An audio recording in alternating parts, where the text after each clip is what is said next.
duduk. Shalom. Puji Tuhan saudaraku ya, shalom, puji Tuhan. Hari ini kita akan kembali belajar firman Tuhan. Saudaraku, setiap kita mau supaya layanan kita ini membuahkan hasil yang baik. Jangan sampai sudah bersusah payah, berjerih lelah, melayani Tuhan, mengerjakan pekerjaan Tuhan, tapi saudara, pada ujung-ujungnya jadi sia-sia. Kenapa? Karena kita tidak sesuai dengan apa yang Tuhan mau dalam hidup kita ini. Ya, kita akan baca bersama-sama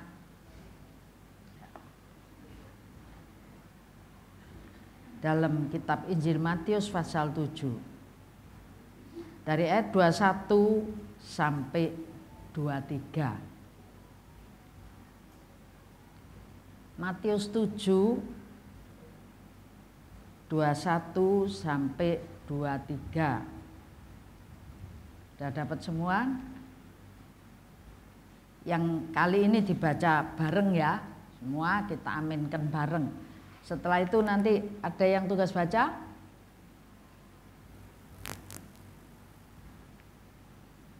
Oke, yuk. Matius 7 ayat 21 sampai 23. 3, 2, 1. Bukan setiap orang yang berseru kepadaku, Tuhan, Tuhan, akan masuk ke dalam kerajaan surga, melainkan dia yang melakukan kehendak Bapakku yang di surga. Pada hari terakhir, banyak orang akan berseru kepadaku, Tuhan, Tuhan, bukankah kami bernubuat demi namamu dan mengusir setan demi namamu dan mengadakan banyak mujizat demi namamu juga? Pada waktu itulah aku akan berterus terang kepada mereka dan berkata, aku tidak pernah mengenal kamu. Enyahlah daripadaku, kamu sekalian pembuat kejahatan. Amin. Nyaris sadis saudaraku ya. Ini kalau yang kita baca ini, aku sudah bernubuat demi namamu. Aku sudah mengusir setan demi namamu dan mengadakan banyak mujizat. Artinya apa, saudara? Yang berseru Tuhan, Tuhan.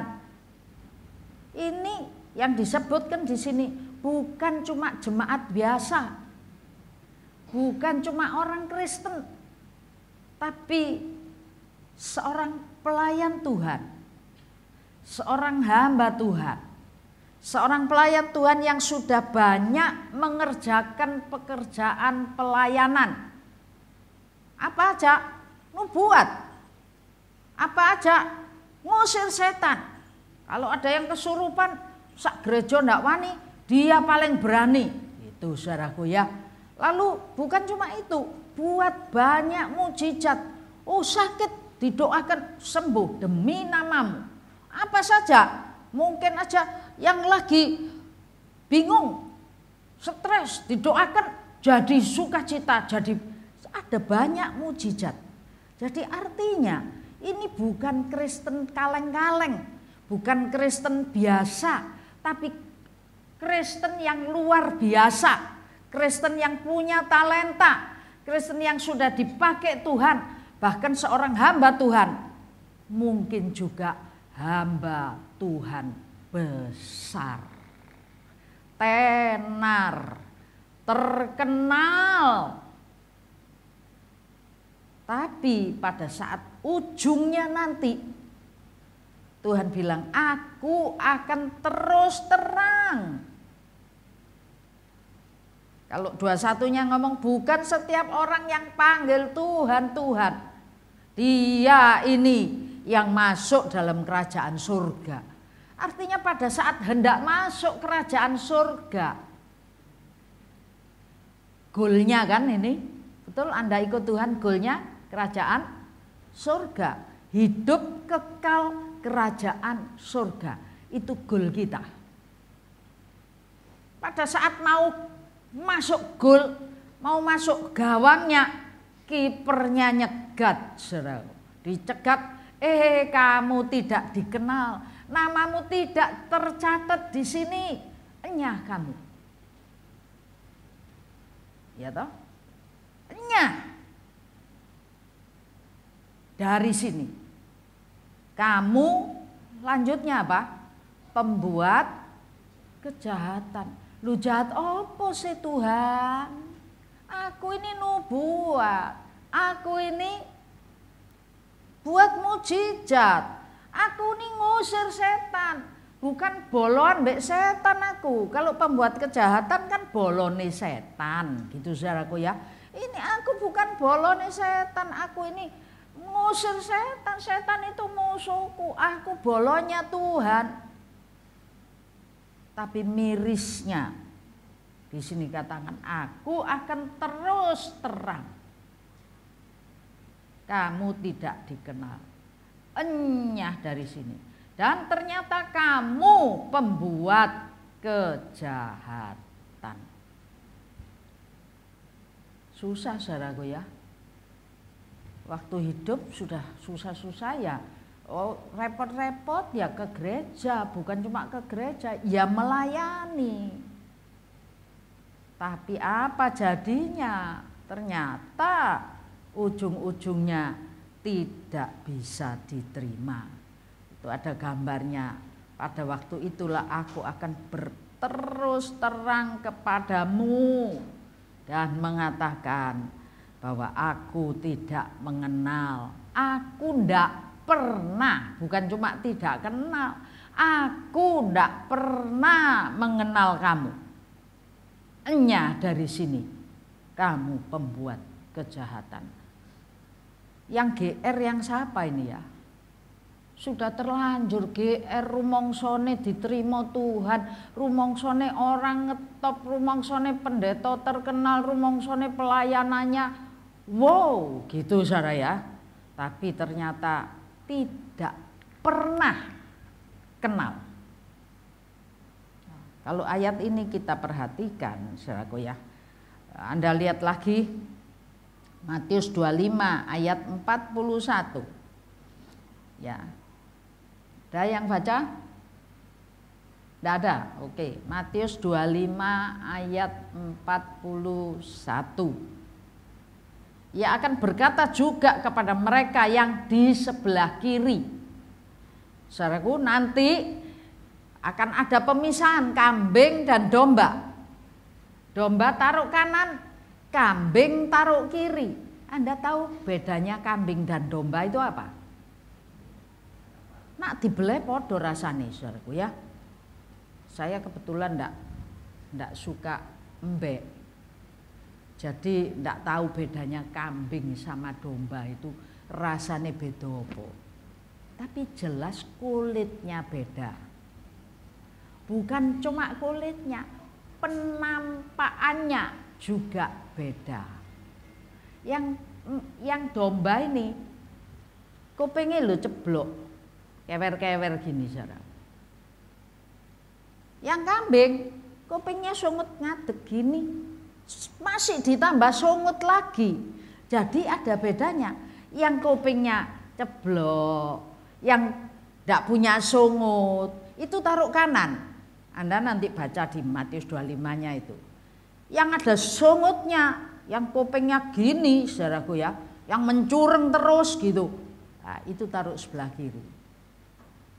Lalu dikatakan ayat 41 ya. Enyahlah dari hadapanku, hai kamu orang-orang terkutuk. Enyahlah ke dalam api yang kekal yang telah sedia untuk iblis dan malaikat-malaikatnya. Diusir enyah. Ini kalau Anda baca ayat sebelumnya, yang di sebelah kiri domba kanan, kambing kiri. Yang di sebelah kiri ini loh yang diomongi, enya dari hadapanku kamu orang terkutuk. Orang terkutuk. Enyalah, enyahnya kemana? Enyahnya tuh loh pergi kemana? Ke api, ke dalam api yang kekal. Terus yang telah disediakan untuk iblis dan malaikat-malaikatnya. Berarti yang diusir ini adalah malaikat iblis, rekanannya iblis, makanya disebut sebagai terkutuk. Terkutuk. Jadi jelas tadi, aku tidak pernah kenal kamu. Ya, identitasnya, aku tidak pernah kenal kamu. Siapa yang tidak pernah dikenal? Pembuat mujizat. Siapa yang tidak pernah dikenal Tuhan? Pengusir setan. Siapa yang tidak pernah dikenal Tuhan? Tadi dikatakan, aku ini apa? Bernubuat demi nama Tuhan. Nubuat demi nama Tuhan. Pembuat mujizat, pengusir setan. Tapi ternyata dia adalah malaikat iblis yang tidak pernah dikenal Tuhan, orang-orang yang terkutuk. Lalu yang tempatnya adalah ke dalam api kekal yang sudah disediakan oleh Tuhan bagi iblis dan malaikat-malaikatnya. Nelongso. Kira-kira nelongso enggak yang diusir ini? Saya yakin bukan nelongso. Loh ya apa sih gitu Sarah. Kalau nelongso kan loh kadung nglayani re tiba itu nelongso. Tapi kalau wow, ini tipe orang mana kira-kira? Ya, Anda bisa ngisi sendiri. Ternyata apa ya yang membedakan dikenal dan tidak dikenal? Memang anak Tuhan itu enggak boleh cuma jadi orang Kristen, enggak boleh cuma jadi Kristen aja. Kamu adalah imamat yang berkerajaan. Artinya setiap anak Tuhan itu harus proaktif ambil bagian dalam pelayanan. Lah, dalam melayani Tuhan tentu saja ngusir setan. Nggak tahu setan itu jadi orang kesurupan atau setan itu ojo yang gerejo. Engko telatoai. Ada apa ke situ? Misalnya itu setan diusir pasti. Kalau Anda bisa sampai gereja, sampai ibadah, Anda pasti ngusir setan. Sebab saat Anda mau berangkat ke gereja, mau melayani Tuhan, pasti setan ojo. Bukan cuma itu, pada saat pelayanan bentik-bentik namanya orang, selaku bentik kiwa, bentik kanan, bentukan kanan, bentukan kiri, ada. Aku loh enggak cocok. Tapi kalau Anda masih eksis dalam pelayanan, saya yakin setan yang mengadu domba itu pasti Anda usir. Pengusir setan. Pasti ada mujizat lah. Kita mungkin enggak sadar, tapi pasti ada mujizat. Karena kita yakin Tuhan turut bekerja pada saat kita bekerja untuk kemuliaannya. Amin. Gak ada yang bertobat loh Bu. Aku iki khotbah ping 1000. Ping 1000 iki gak ada wong sitok bertobat. Katanya ada seorang hamba Tuhan, saya lupa, hamba Tuhan besar diutus ke Afrika. Saudaraku, pada saat di Afrika sampai istrinya meninggal, sampai anaknya meninggal. Di Afrika itu tidak ada kayaknya yang bertobat. Dia putus asa. Tapi karena dia yakin Tuhan suruh dia di Afrika, dia tetap dalam eksistensi pelayanannya. Sampai sekali waktu dipindahkan oleh sinodenya ke tempat yang lain, dia wah kalau di sini yo seneng gak koyok di Afrika kereng-kereng gitu saudaraku ya. Nah, ternyata dia mikir ndak ada yang bertobat. Ketika dia melayani ada satu orang kulit hitam, saudaraku ya, keriting dan kulit hitam itu tentu orang Afrika. Bersaksi, bukan cuma saksi, dia datang dan dia terima kasih. Ini satu-satunya orang yang bertobat pada saat dia ada di Afrika. Dan orang ini juga jadi hamba Tuhan yang dipakai Tuhan luar biasa memenangkan banyak orang Afrika. Artinya lewat dia satu orang bertobat, dia tidak lihatan. Jangan bingung cari kepujian, lihat hasil. Yang lihat hasil dan menentukan engkau berhasil dan tidak adalah Tuhan. Amin. Bu, pelayananmu pancet ae. Gerejamu pancet sakmono gak gede-gede. Mulai tahun 70-an. Pancet ae piro sih orangnya? Itu. Anda yang ngitung. Ya longso sa. Iya sing sejo dadi gede. Lihat ini. Yang penting engkau harus pada posisi yang tepat. Tuhan suruh apa? Duduk di sana dengan baik, lakukan pekerjaan yang Tuhan suruh kerjakan. Hasilnya bukan manusia yang ngukur. Ukuran manusia kapasitas, kemewahan, dan macam-macam. Ukuran Tuhan bukan itu. Ini loh yang berhasil luar biasa kayaknya. Pada saat masuk gerbang, mau masuk surga, pede kan? Pede enggak? Saya loh dipanggil Tuhan, itu masuk surga, ditunjuki sama Tuhan. Ya ditunjuki toh, mari gitu gak oleh mlebu. Lah padha ae saudaraku ya. Jadi tolak ukurnya apa? Matius 7 tadi ayat 19 dan 20. Dari situ dikatakan dari buahnya, ya. Setiap pohon yang tidak menghasilkan buah yang baik pasti ditebang dan dibuang ke dalam api. Sama apinya kan? Api yang disiapkan bagi iblis dan malaikat-malaikatnya. Artinya yang masuk dalam api itu siapa? Adalah pohon yang tidak membuahkan buah yang baik. 20 bilang, jadi dari buahnya lah kamu mengenal mereka. Dari hasilnya. Buah itu apa ya kira-kira? Halo? Dari buahnya kamu kenal mereka. Yang membuahkan buah yang baik, dapat tempat yang baik. Yang tidak, api tempatnya. Api itu tempatnya siapa? Iblis dan malaikat-malaikatnya. Itu saudaraku ya. Lalu kita cari.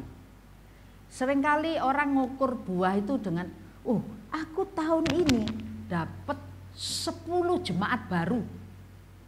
10 loh. Tanganku full bawa buah buat Tuhan. Ya, itu memang hasil kerja Anda. Betul ya? Buah adalah hasil. Semua petani tunggu hasilnya. Petani padi, ya sampai enggak dapat padinya, nangis saudaraku ya. Buah itu hasilnya. Tapi buah itu apa?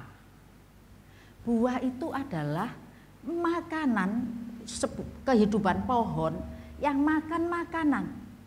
Makanan ini diproses lewat proses panjang kehidupan pohon ini sampai membuahkan, sampai keluar buahnya. Saya pernah cerita, mungkin Pak Roni pernah ke daerah Bangli ya, di Bali itu. Daerah Bangli itu satu daerah yang dulu terkenal dengan kayak sekarang ini kalau di sini rumah sakit Lawang, rumah sakit jiwanya Bangli itu. Di Bali itu ada daerah Bangli itu, saudaraku, penghasil leci. Bangli sama Payangan itu penghasil leci. lecinya Bangli sama lecinya Payangan itu masing-masing punya ciri khas sendiri. Salah satu leci Payangan yang ada, yang tanaman leci itu gede gitu saudaraku. Yang tanamannya itu ada di dekat pasar. Ya, beberapa pokoknya satu komplek yang ada di dekat pasar itu ternyata buahnya manis-manis. Sementara yang di tempat perkebunan khusus, yang ditanam khusus gini, kalah manisnya dengan yang ada di pasar. Setelah dianalisa, Anda tahu kenapa leci Payangan yang ada dekat pasar kok manis? Orang lalu lihat perbandingannya di Bangli. Bangli itu lebih sepi dari Payangan, saudaraku. Tapi sama penghasil buah leci, banyak pohon leci di sana. Coba disurvei sama orang-orang ini, diadakan penelitian kecil-kecilan.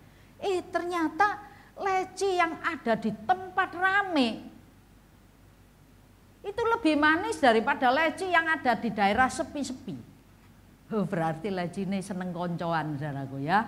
Punya konco kok seneng gitu rame-rame. Banyak anak Tuhan juga senengnya rame-rame. Yang rame-rame itu buahnya manis katanya gitu. Ternyata bukan itu filosofinya. Filosofinya apa? Mengapa buah di tempat pasar, di tempat rame-rame buah leci ini jadi manis? Karena banyak diinjak-injak. Satu. Kedua, banyak makanan orang yang dilempar sana itu jadi vitamin, jadi makanan yang bagus buat akarnya leci ini. Jadi kalau ke Bali pergi ke Payangan, kalau pas musim leci pergi ke Bangli, cari ngondo dewek nek iso gitu ya, nek diseneni orangnya saudaraku ya gitu. Anda tahu ya, analisanya adalah yang banyak diinjak-injak, yang banyak dilempari makanan itu yang manis. Nah, buah yang baik toh manis. Jadi apa buah? Buah bukan cuma aku bawa 10 jemaat hasil kerja, itu hasilmu. Tapi prosesmu. Coba di Alkitab Galati 5 itu. Buah-buah roh adalah ada 9 buah roh. Kita tahun berapa itu sepanjang tahun membahas tentang 9 buah roh. Marah-marah, dengki, iri, gegeran, ngamuk-ngamuk, jahat, itu buah roh? Enggak kan? Buah roh adalah damai sejahtera, sukacita, mengasihi, dan sejenisnya. Itu buah yang keluar karena roh, karya Roh Kudus bekerja dalam hidupmu, mengubahkan. Amin. Mengubahkanmu dari orang yang paling kaku menjadi orang yang fleksibel, jadi orang yang paling dendeman, jadi orang yang bisa mengampuni. Itu proses buah. Buahnya baik, saudaraku. Jadi dari perubahan hidupmu, engkau bisa ngelihat buahmu baik atau enggak. Ya memang perlu untuk bawa jiwa. Apalagi kalau dikasih lencana. Kalian yang tahun depan 1 bisa bawa 10 dapat lencana kalung emas. Wow, berjuang. Tapi sebetulnya dapat 10 itu untuk apa? Untuk cari lencana kalung emas. Wah, terus akhir tahun dipanggil orang-orang yang pakai lencana, yang dapat lencana kalung emas, tampil ke depan, dikasih penghargaan. Jalannya terus gini, aku pembawa 10 jiwa. Bekerja untuk kedudukan, kehormatan, untuk lencana emas. Yang senyap bekerja itu adalah lewat kuasa Roh Kudus mengubahkan hidupmu dari orang yang dendam, usepe akeh, yang mbok beli tinta merah, spidol Atline 90 yang merah, atau kamu beli tip-ek gitu saudaraku. Mana lebih laris tip-ek sama tinta merah? Di toko alat tulis. Dalam hidupmu mana lebih banyak tinta merah atau tip-ek? Kalau engkau orang pendendam dari tahun cilikmu sampai saiki gak berubah, saudaraku. Titenono orang itu loh, gitu, saudaraku ya. Terus lagi ketemu lagi titenono itu loh, kena titik dendam, kena titik dendam, kena titik dendam. Saya punya teman, saudaraku ya, lembut sekali. Sampai kalau orang lihat radue balung. Anda tahu radue balung? Fleksibel, lemah lembut. Sama saya cukup dekat. Cukup dekat. Ah, lek wis malam telepon saudaraku.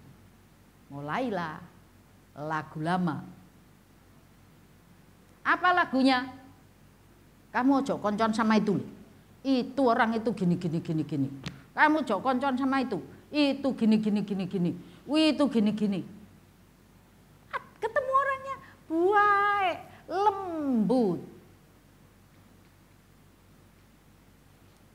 Dia suka bagi-bagi makanan, baik saudaraku ya. Wah, kirim. Habis kirim, kalau saya dikirim ya tak emplok tok saudara, wong gak kober, gak ngilingi yang gitu saudara. Tapi ada banyak orang kalau dikirimi tak balesi itu ya, betul ya, tak balesi Sekali waktu yang balesi, yang dibenci, dia sudah ndak kirim lama sudah.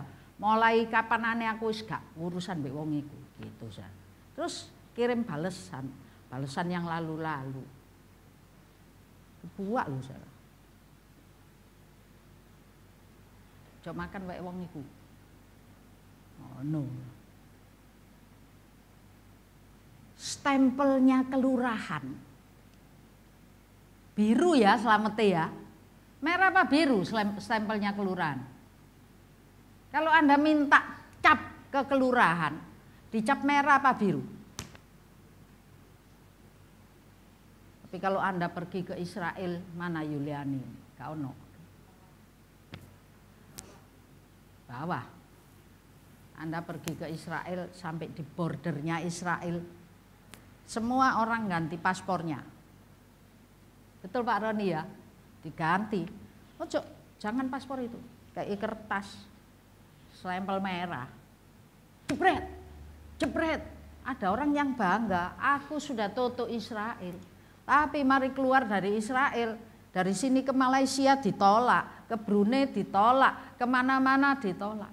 Stempelnya gak iso hilang, makanya ganti kertas. Cok sampai kena stempel. Saya tanya, stempelmu itu loh, bisa dihilangin enggak? Stempel merah atau biru? Buah yang baik itu lahir daripada proses makan firman, makanan-makanan rohani, diproses oleh kuasa Roh Kudus dalam hidupmu dan menghasilkan sebuah perubahan. Itu buah-buah roh. Buah roh itu karakter. Bukan bawa 10 lalu dapat 10 medali. Bukan, tapi karaktermu yang dulu bujuan ternyata berubah. Memang kita enggak bisa ngukur. Oh si A berawal dari min 10, gitu saudaraku ya, min 10. Lalu dari min 10 ini dia sudah jadi plus 2. Selesai berapa? 12. Ada orang dari plus 1 ke plus 2. Ada orang dari plus 5 ke plus 3. Berarti min 2. Yang tahu siapa yang hitung? Accounting yang baik itu tahu. Amin. Buahnya itu akan dinilai. Hidup kekristenanmu masuk di posisi manakah? Secara ingat itu, saya ingin mengingatkan, tidak usah dibaca ya, tentang 10 anak darah. 5 pandai, 5 bodoh. Di ayat yang ke berapa ya?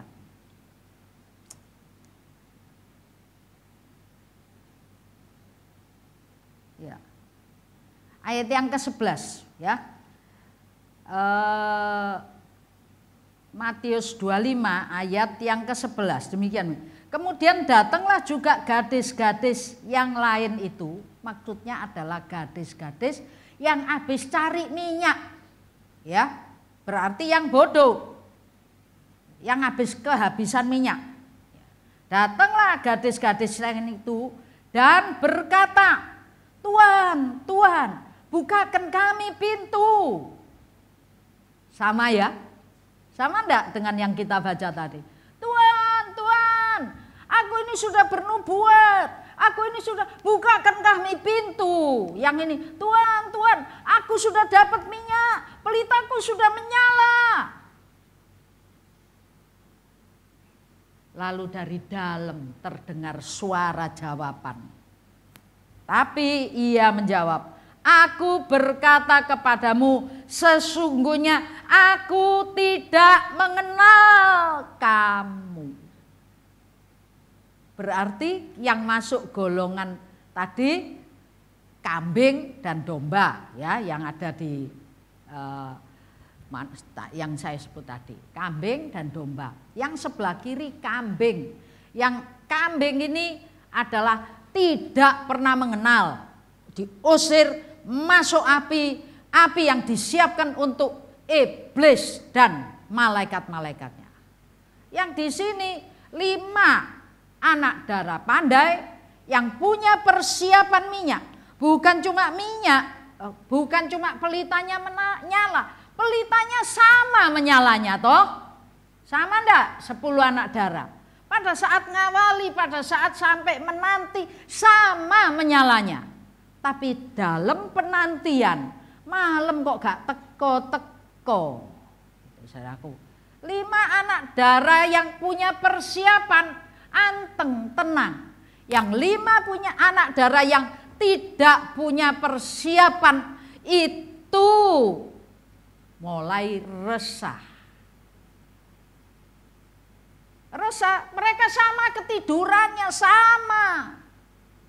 Tapi saudaraku, pada saat sudah malam mereka mulai mikir, "Loh, ayo sharing. Satu hati, satu pikiran," gitu saudaraku. Hendaklah kamu sehati, sepikir, sepenanggungan. Kalau ringan sama dijinjing, berat sama dipikul.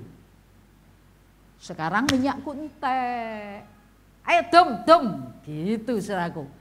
Saya tanya, jawabnya gadis-gadis yang punya persediaan. "Oh, ojo, ndak ada, ndak cukup. Nanti kalau didom ndak cukup untuk aku dan untuk kamu." Kalau dilihat dari jawaban ini, yang egois apa? Egois kancane boto minyak dek duwe serep ya dijaluk titik ra oleh. Egois kamu. Saya kasih tahu Anda, iman itu bukan sharingan. Iman itu milik pribadi. Iman itu jadi identitas pribadi. Pelayanan bisa bareng rame-rame. Hatinya melayani dan tidak, itu pribadi. Ayo bareng-bareng rek, nyanyi. Iso bareng kabeh. Nyanyi ini bareng kan? Tapi beda enggak si A nyanyi sama si B nyanyi? Tergantung hatinya. Itu pribadi, enggak bisa di-share. Jadi berjuanglah secara pribadi. Biar pribadimu itu jadi orang-orang yang dikenan Tuhan. Mata manusia mungkin enggak ngelihat. Kamu ke gereja laopo. Cari konco, cari konco. Enak loh kalau di sana tuh cari konco. Koncone wake.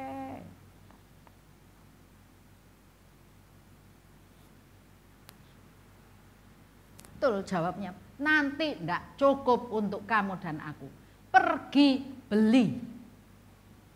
Saya tanya, waktunya mepet? Sebetulnya tidak juga. Waktu tunggunya lama. Kenapa tidak mempersiapkan minyak pada waktu tunggu? Waktu tunggu enak-enakan. Dolanan game tok-tok. Sampai sak keselit tangan. Waktu tunggu nih ngorok terus. Sampai ngiler-ngiler. Ini waktu tunggu. Sekarang ini waktu tunggu. Kenapa ndak isi minyakmu? Buat persiapan. Pelitamu memang menyala. Pasti pelitamu menyala. Karena engkau bisa datang gereja, engkau bisa cari Tuhan. Tapi tanda tanyanya, punyakah engkau persediaan minyak?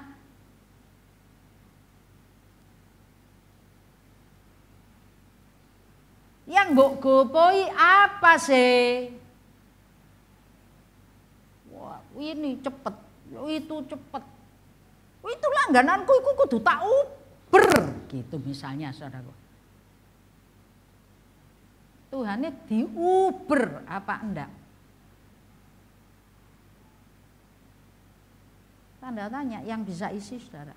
Lalu orang ini yang 5 ini akhirnya pergi membeli minyak. Memang tidak dijelaskan dapat atau tidak. Tapi mereka kembali dengan pelita masih menyala tentunya. Berani gedok-gedok kok gitu ya. Mungkin aja dapat. Tapi terlambat. Membeli, saya ingin garis bawahi proses membeli. Kalau tadi proses berbuah, untuk jadi buah yang baik harus banyak makanan. Pohon lecinya manis. Bukan cuma banyak makanan, tapi karena di pasar diinjak-injak sampai melecet-melecet akarnya itu. Ada proses penyalipan dan penyangkalan diri. Itu baru bisa jadi buahnya baik. Ketenggor titik. Gitu saudara. Ada yang gitu ada. Tapi ada yang ketenggor titik gak. Tidak ada yang tahu. Tapi sendiri sudah petot-petot saudara. Mau nyangkal diri? Ayat nuliskan, siapa yang hendak ikut aku, dia harus angkat salib dan menyangkali dirinya. Amin, amin. Ya ini saudara, 5 darah ini akhirnya balik. Setelah membeli itu proses tukar, betul ya? Artinya menukarkan yang lama, menukarkan miliknya, itu paling tidak duitnya, kekayaannya ditukar ganti minyak. Memang untuk Anda dapat minyak, Anda harus banyak tukar waktu dulu. Waktu dibuat, melayu sana, melayu sini. Terus waktu buat duduk. Waduh, mestine oleh hasil sana sini situ. Tapi ini duduk di bawah kaki Tuhan. Akhirnya dapat minyak urapan baru. Bayar enggak? Beli enggak itu? Bukan cuma minta, menukarkan sesuatu yang kita anggap berharga untuk minyak urapan. Itu baru bisa, saudaraku. Kalau enggak bisa. Lah ini ternyata begini. Satu contoh lagi. Itu 5 anak darah bodoh. Jadi artinya untuk Anda bisa buah manis, untuk Anda bisa diakui, kan kita ojo sampai ya jadi nyala loh. Itu bukan aku loh. Amin. Bisa ngomong, itu bukan aku gitu. Aku itu yang mana? Sebaslah engkau hambaku yang setia. Turutlah dalam pesta nikah anak domba itu. Oh itu aku. Mau gitu? Mau gitu? Atau enyalah, oh itu aku gitu. Ojo sama saudaraku ya. Untuk bisa masuk golongan kanan, golongan domba, maka kambing harus jadi domba. Selama dia tetap kambing, dia tetap kiri. Dan yang kiri dibuang. Selama persediaan minyak itu ndak ada, ndak cukup, dia tetap darah bodoh. Padahal tadinya, iku lu pinter, kerjane kesit sembarange kesit, nang gerejane sodok males. Itu saudara, ditolak, ndak kenal, aku ndak pernah kenal. Lalu satu lagi yang saya bilang, banyak lakukan mujizat. Amos, khotbah, raeneng sing bertobat. Sampai Amos ini dipegang, sampai dianiaya, sampai Amos ini dibunuh oleh anaknya Imam Samaria karena dia bernubuat demi nama Tuhan. Tidak dapat apa-apa kayaknya, tapi dapat buat tulisan buku kitab Amos yang bisa kita baca sampai sekarang. Tapi sebaliknya, saya sudah bandingkan kan 2 minggu lalu, 4 bulan lalu. Yunus sekali khotbah, sak kota bertobat. Buat mujizat, sekali Yunus khotbah, 1 kota bertobat. Bukan cuma 1 kota, tapi rajanya sampai sak mbeke sak kucinge itu semua melok poso, melok bertobat. Wih, surprise ya. Kalau Anda ngenjil, kamu tak diutus digabayari sama GBI pergi ke Morowali misalnya gitu. Wah, sampai di Morowali Anda khotbah di atas gunung. Wah, sak Morowali moro kabeh, wong namanya Morowali gitu saudara ya. Jadi moro kabeh, wali-waline moro kabeh, bertobat kabeh, ikut Tuhan kabeh. Seneng ndak Anda? Mujizat besar ini. Mujizatnya Yunus besar enggak? Di kitab Yunus sampai di akhir ada enggak ketentuannya? Yunus ini berhasil enggak? Jangan-jangan. Kamu sudah bernubuat, bukan demi namaku, tapi demi namamu. Karena kamu bernubuat ketika orang bertobat mencari Tuhan, kamu marah.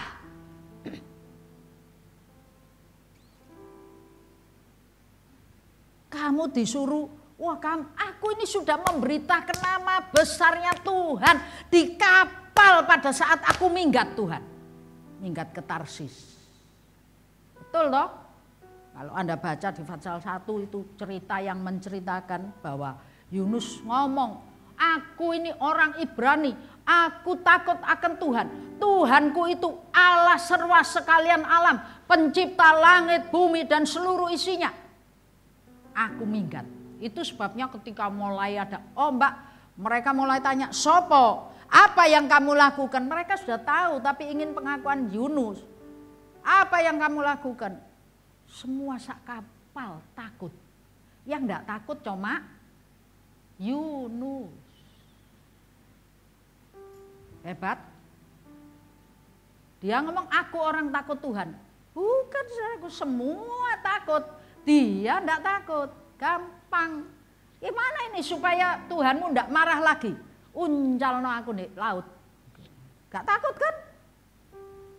Enggak takut, saudaraku. Jadi ini loh, biarlah kita jadi bijak. Ingat saudaraku ya, segala sesuatu Tuhan kerjakan, penilaiannya berdasarkan buah. Mau berubah? Sudah berubah? padha menenge gak eruh. Ya. Jadi Amsal 23 ayat 15 penutup. Jika hatimu bijak, hatiku bersukacita. Jika hatimu bijak, bijak itu artinya jadi gadis bijak, bukan BODOH. Jadi gadis bijak artinya mengisi waktu, mengadap waktu tunggu. Kenapa buat yang lain cekatan. Tapi untuk sesuatu yang kekal, tanda tanya besar. Waktu Tuhan akan segera datang kembali kali yang kedua. Bagaimana Anda mengisi hidup ini? Gupu terus. Arep donya sak pira sih yon? Mangan ya sak emplokan ae kok. Mau pakai baju apa? Saya ini kalau ke ITC gitu seneng. Pulang sama teman-teman gitu ke ITC itu mesti seneng. Karena pulang itu bak bontotan. Sampai omang guyu-guyu. Duit 1.000 misalnya gitu ya. Untuk bontotan sak gebok. Tapi kalau pergi ke GN, pergi ke apa? Mulai sodok kecut, saudaraku ya. Apa kecut? Ya apa? 3 juta nek entuk iki. Ngono saudaraku ya. Arep tuku, maju mundur, bisa-bisa gak jadi tuku gitu. Artinya apa saudara? Kita ini bisa menuruti hati kita apa saja. Tapi ingat apa yang prioritas, apa yang penting. Itu dulu kan. Karena Tuhan akan segera datang. Dia akan jadi mempelai dan pesta nikah anak domba akan segera digelar. Lihat Israel keadaannya itu adalah kompasnya Tuhan untuk dunia. Jangan jadi bodoh, jadi bijak. Kita bangkit berdiri. Saya undang pelayan perjamuan kudus.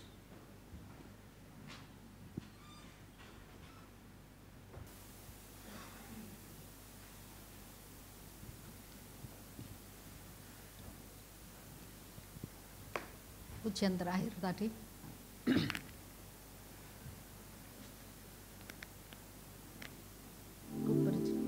Berjalan umurnya aja kita susah. Ya.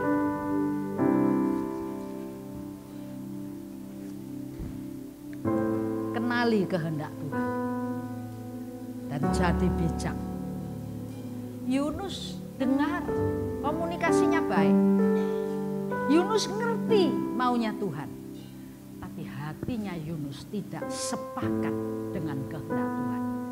Itu sebabnya yang dikerjakan dia tidak dengan hati. Kalau dia pergi ke Niniwe untuk memberitakan, itu tidak dengan hati.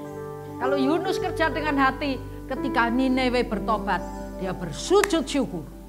Tapi karena kerjanya tidak sama hati, tetap kerja. Tapi hati manusia siapa yang tahu? Cuma Tuhan. Benahi hati. Bekerja, melayani dengan tenagamu, dengan waktumu. Tapi jangan lupa hatimu juga harus jadi bagus.